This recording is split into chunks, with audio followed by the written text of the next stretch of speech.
Good morning, everyone. My name is Maryam Bey, and as you know, I always start out by saying I'm so excited because I get the best guests. Today, we will have Mr. Dennis Porter, whom I've known for so long. This is a brother who is the CEO and founder of the Prodigal Sons and Daughters. And when you hear his story and what he's doing today for brothers and sisters in our community, you're going to say, I want to meet this brother. So, having said that, sit back, relax, and let's listen to what Dennis Porter is going to tell us about his vision for the city of Newark and the world.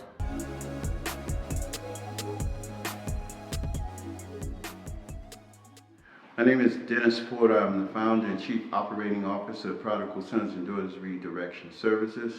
I was convicted at 17 years old of armed robbery and murder and sentenced to 25 years to life in prison.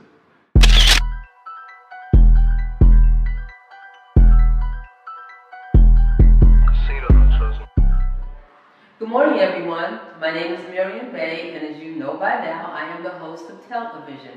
And as I always say in the beginning, I have to always say that I'm so excited because I get the best guests on television. And today, I'm just so excited about having Mr. Dennis Porter, who is the founder and CEO of the Prodigal Sons and Daughters. And he's going to tell you his story about how he started the Prodigal Sons and Daughters.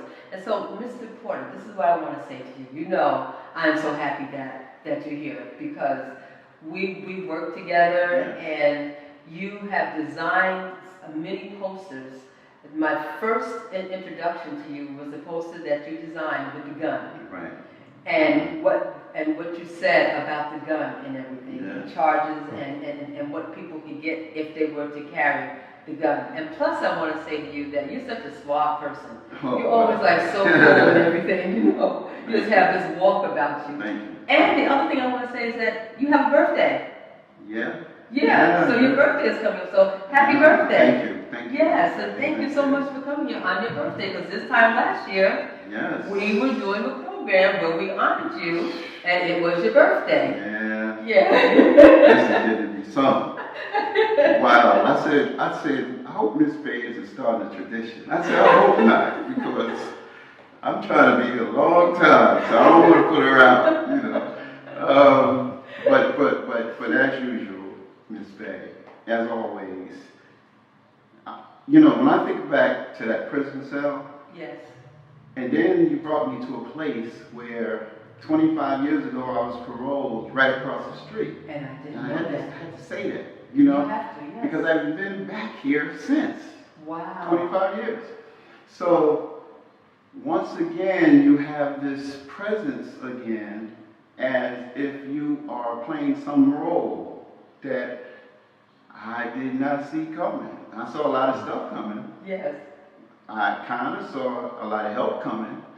But Yaya, the gentleman who wrote the book, Uncle Yaya, he told me a long time ago that if you get right and when you come home, that our people will grab hold of you as if they were your nursing mothers and fathers. Yes. And they will take you to everything that you need. Right. But you gotta go out there right. You can't go out there playing. Right. Because you will attract what you are putting out there. So if you go out there playing, you're gonna attract people who act like they're serious, like you act like you're serious. Mm-hmm. And they're not gonna be any more serious than you are. Right. So get serious.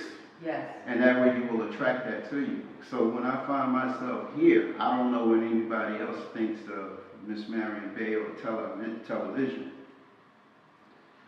But I also know from being out here in the land and being in the field how few soldiers there are, how few dedicated people there are, how few people have this spiritual vision to be able to see that you actually will into existence what you want if the sincerity of heart, if the dedication and the vision is really true. Right. And this was just a thought at one time. Yes. So Yaya asked the question, what's original, the thing made or the thing thought of? The thought came first. Yes. But it never gets past a thought if you don't act. So this is a lot of action, what we're looking at here right now. Yes. 25 years later, I would like to ask you, you're supposed to be interviewing me, but I would like to know, 25 years ago, 95, was that when your school operating at that time? No, my school, as a matter of fact, in 1995, I was attending St. Peter's University. Okay. Yes, and the school that you're talking about, I owned it from 1974 to 1984. I was 24 years old. When you opened? When I opened the school. Wow. Yes. Well, this is what I'm talking about. And with you, the reason why I'm so excited with you and how we met was because when I started working behind the walls, it was your poster that really attracted me because the brothers and sisters that I was working with, a lot of them had gun charges. Yeah. And it was my intention that when I go inside as a counselor, that I wanted to, as Mr. Edwin Ortiz said in the last show, transform their minds. And your posters helped me a lot to do that, because this is what I did with the posters that I got on domestic violence and the posters that you had on the guns. I put it right on my wall. So when they sat at my desk, they had to see that. So I wanted to say to the audience that my favorite chapter in the Bible is Job. Is Job. Okay. Because of everything that he went through, because of what he lost, and because of what the Creator gave him at the end, with him going through and growing through what he went through. The prodigal sons, which is what you founded while you were inside the prison, I want you to tell the audience, why did you choose Prodigal Sons? We have a publishing company in Prodigals. And Waida Clark was a best-selling author, 4-time New York Times best-selling author, and the founder, and the vice president of Prodigal Sons and Daughters, just has been working with me for some time on a book about prodigals. There's just several books in the works. But the reason why I'm mentioning it is because this book is everything everybody's been asking about in terms of the history, what you asked me about now. So I'm going to speak on that. I'm going to speak to that. So let me before you speak to that, just tell the audience, how old were you when you went inside? Yes. I was 17. You were 17 years old. 17 years old. Okay. Truthfully, I didn't realize it then, but really my problems had started a long time ago before I went in. But that's another story. Concerning the Prodigal Sons and Daughters, let me say that here I was an art student. I had never been in trouble before with the law. There were no signs. My parents didn't see anything that told them I was getting in any trouble. What was happening to me privately was my parents coming out of the South pretty much raised us to be independent. When I got to the city, I saw something opposite of that. I saw that a lot of the kids depended on other kids and belonged to some clique, some group, something. And I never felt that I needed that. My parents taught me, anything you want, go find a job. They had 8 children, they were out of the South. They were not about spoiling their children. So I learned very early to shine shoes or bag groceries or rake leaves, and I learned through that to have money. But that also made me a target because I was by myself a lot of times. Okay. And because I didn't feel the need to have a support system of people backing me up, I got jumped a lot. And in a couple of years, I went from this very high self-esteem kid, very high self-esteem. I mean, martial artists. I had got into the martial arts. I was an artist, of course. I was the lead singer of a singing group of young kids. It was a lot of things. I was showing then that I was a very, very active person. But that changed me because as I began to get bullied for years it took that out of me. Took it out. Almost completely took it out. And I went from having all this confidence to no confidence at all. Now I'm in arts high school. I'm in arts high school, and I'm looking, and I noticed that all the guys who break the rules seem to have all the fun. It seems like they get all the respect. It seems like everybody fears them, and everybody want to be them. So I'm here sitting to the side, and I'm totally depressed because I ain't got none of that going on. I'm trying to do all the right things, but these guys get all the accolades. So my grades are suffering.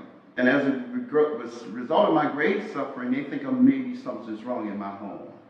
So they have my parents come to the school. My parents come to the school, they trying to figure out, well, what's wrong with you? What's wrong with you? I don't know. I don't know. So probably what they were doing with the school was getting you ready to put you in special ed.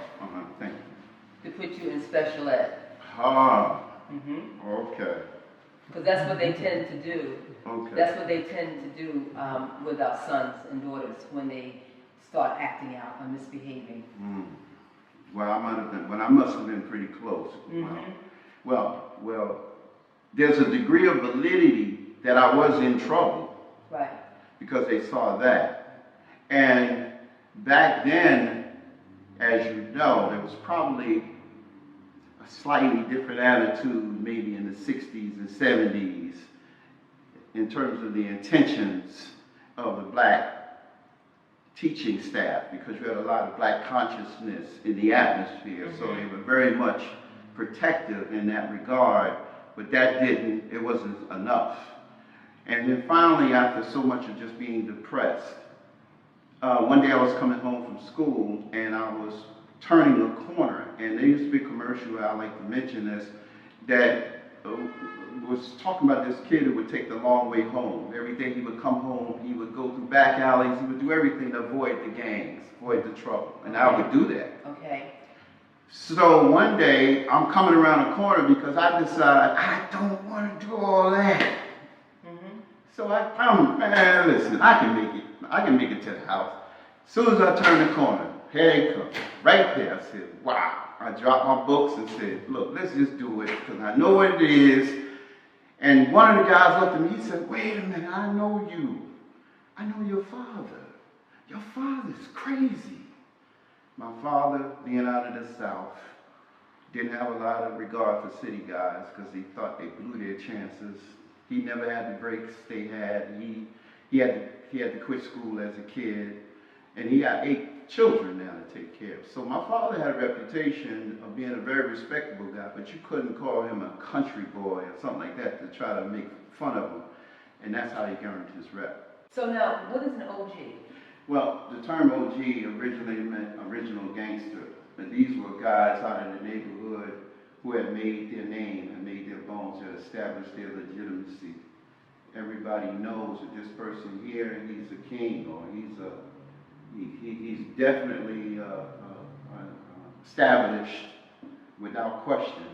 So there's no question about him. So as young guys were coming into prison, they automatically come to the guys who they know have the reputations, or they know other guys who have reputations. So when you say reputations, what type of reputations are you street reputation that you had? Right. More than likely it's the street reputation. Right, okay. And so finally this led to me going to hole because this cop set me up. He lied, said I threatened his life, and I ended up in the hole. They gave me 6 months. So you were in confinement? I was in jail in jail. Right, okay. You know? Yes. So as a result of that, I didn't know what to do. I was so angry I just wouldn't eat. So I decided I was going to hunger strike. So for 4 or 5 days I didn't eat or drink. And all the officers that knew me was coming to the door because they got to put this in their book. And they